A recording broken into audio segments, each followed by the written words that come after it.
Few debates spark as much passion as the Ballon d'Or, touching on legacy, impact, and influence. We're diving into some of the most controversial decisions in Ballon d'Or history.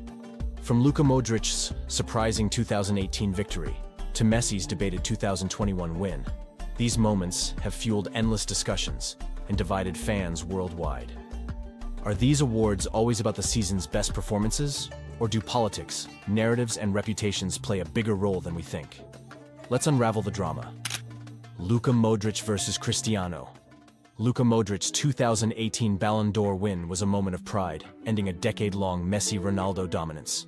But it ignited debate across the football world. Did his season truly match the Ballon d'Or's usual expectations? Modric was pivotal for Real Madrid's Champions League success and Croatia's incredible journey to the World Cup final. Described as the heartbeat of Croatia's midfield, he carried his team through key moments. Still, his stats, 2 goals and 8 assists in 43 games for Real Madrid, and just 3 direct goal involvements in the World Cup, seemed modest. In contrast, Cristiano Ronaldo's season was astonishing. Scoring 44 goals in 44 matches, he showcased his legendary scoring prowess, especially in critical matches. Former United star Gary Neville remarked, "In pure influence and numbers, Ronaldo seemed untouchable that season." And Rio Ferdinand added that stats should matter in individual awards. Rumors added fuel to the controversy, with some suggesting Real Madrid's president, Florentino Perez, wanted to keep the trophy in-house after Ronaldo left for Juventus. Journalist Guillem Balaguer mentioned whispers of Perez's influence, adding to fans' suspicions. While Modric's win was undeniably special, it's still seen by many as a contested victory, where politics may have met talent. The trophy shone in his hands, but the echoes of debate linger on. Messi versus Iniesta.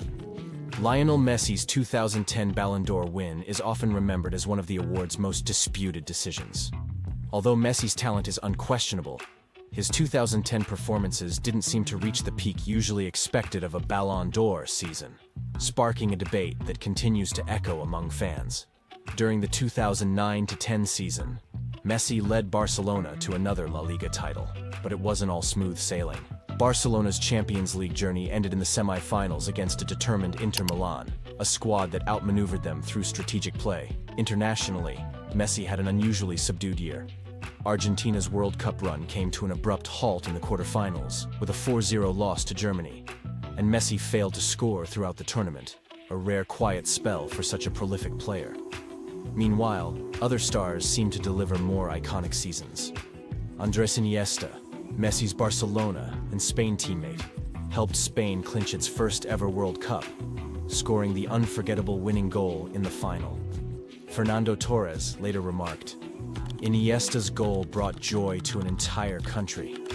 If there was a year for him to win, it was 2010. Wesley Sneijder was equally deserving. With Inter Milan, he won a historic treble, the Serie A title, Coppa Italia, and Champions League, and then helped the Netherlands reach the World Cup final." Ruud Gullit noted, "Wesley was everywhere that year, on every important stage." Awarding Messi the Ballon d'Or that year raised eyebrows. Was it about his season or his status? To many, this choice felt like a nod to Messi's name rather than his year's achievements. Fans of Iniesta and Sneijder still see the 2010 Ballon d'Or as one that got away. A reminder of how the award can sometimes prioritize star power over true performance. Nedved versus Henry. Thierry Henry's absence from the 2003 Ballon d'Or podium remains one of the award's biggest controversies. Henry's 2002-03 season with Arsenal was nothing short of extraordinary, marking him as one of Europe's elite players. He became the first Premier League player to notch over 20 goals and 20 assists in a single season, a record that still stands. His rare blend of scoring ability and playmaking talent made him invaluable as a complete forward, a player who could both create and finish with finesse. Statistically, Henry's season was astounding. With over 20 goals and 20 assists, he led Arsenal to second place in the Premier League. And even in tight games, his electric pace, dribbling, and finishing kept Arsenal on the attack. Arsenal teammate Patrick Vieira once said, "Thierry wasn't just a striker, he was our main playmaker, our leader, our game changer," emphasizing Henry's all-around impact. Despite this, the Ballon d'Or went to Juventus midfielder Pavel Nedved, a decision that surprised many. While Nedved helped Juventus win Serie A and reach the Champions League final, his individual stats didn't match Henry's. Nedved scored only 9 league goals and lacked Henry's playmaking influence, though his critical role in Juventus's Champions League campaign and tireless work ethic seemed to sway voters. Italian journalist Gianni Balzarini noted, "Nedved was a fighter, a workhorse in midfield. But if you compare stats alone, Henry's season was on another level."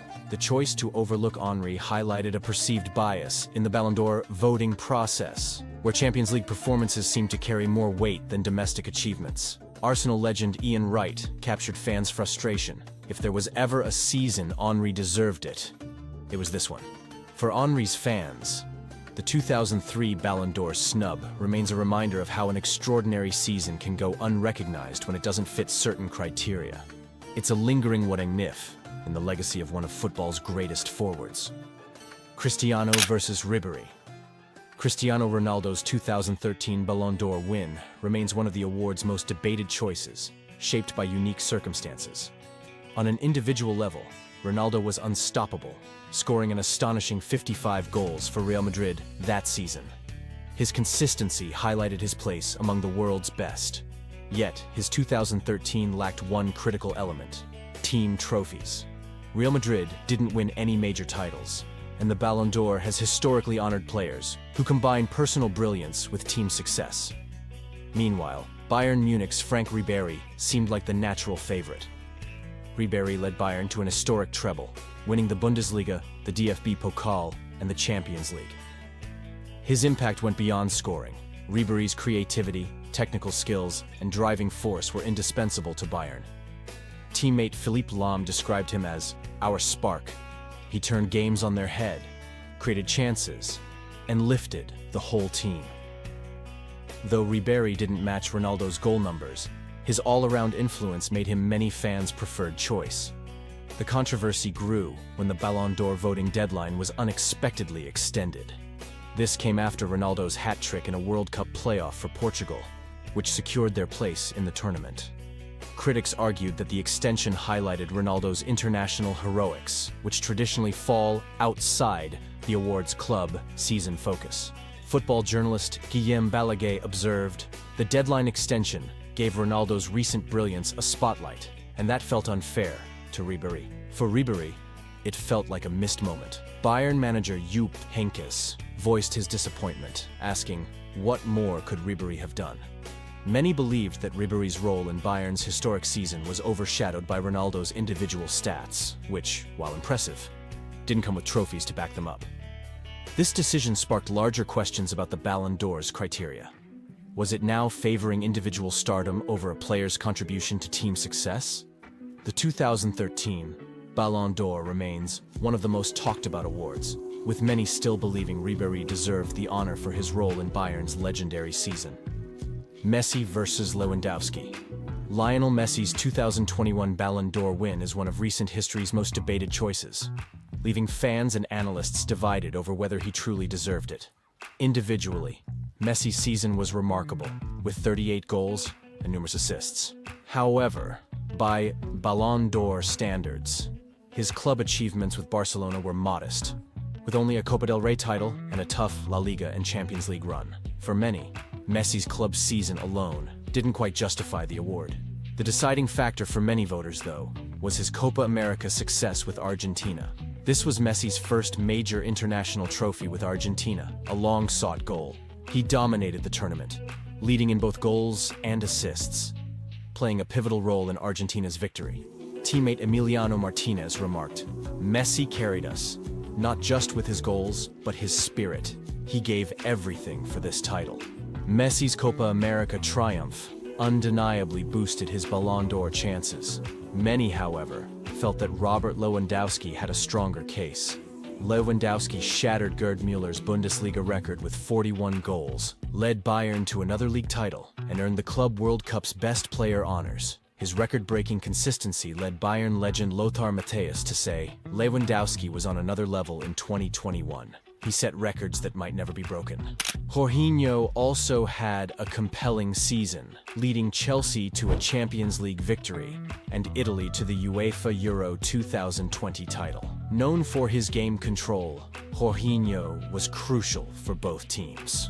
Italian coach Roberto Mancini noted, "Jorginho doesn't score much, but he was our engine. He drove us to win." Many felt his dual titles should have placed him higher in the Ballon d'Or race. In the end, Messi's win left some feeling that the Ballon d'Or valued his legacy and narrative over the year's raw achievements. Lewandowski and Jorginho's impact and silverware arguably matched or surpassed Messi's. Yet the award leaned toward celebrating Messi's long-awaited international success. This decision has fueled ongoing debate, illustrating the Ballon d'Or's mix of stats, storyline, and legacy. Rodri versus Vini Jr. Rodri's 2024 Ballon d'Or win has set off discussions among fans and analysts, with many divided on whether he truly deserved the title, or if other players made stronger cases. Rodri's contributions were indeed impressive. He was the backbone for Manchester City in their Premier League victory and played a key role in helping Spain lift the Euro. However, some question if these achievements alone qualify him as the world's best player. One prominent comparison has been made to Wesley Sneijder's overlooked 2010 season. Sneijder led Inter Milan to an historic treble and helped the Netherlands reach the World Cup final. Yet, despite his team accomplishments, Sneijder lost the award to Lionel Messi, whose individual brilliance took precedence over collective success. Also, many see Dani Carvajal's 2024 season as a parallel. Carvajal won the Champions League with Real Madrid, just like Vinicius Jr., and the Euro, with Spain just like Rodri. But he wasn't even in the conversation. Vinicius Jr. also had a standout season, filled with individual moments of brilliance that swayed fans. He was pivotal in Real Madrid's Champions League campaign, delivering crucial goals and assists, particularly in their clash with Manchester City. Vinicius seemed the clear choice, while those favoring team achievements argue Carvajal's success with Madrid and Spain should have put him in top contention.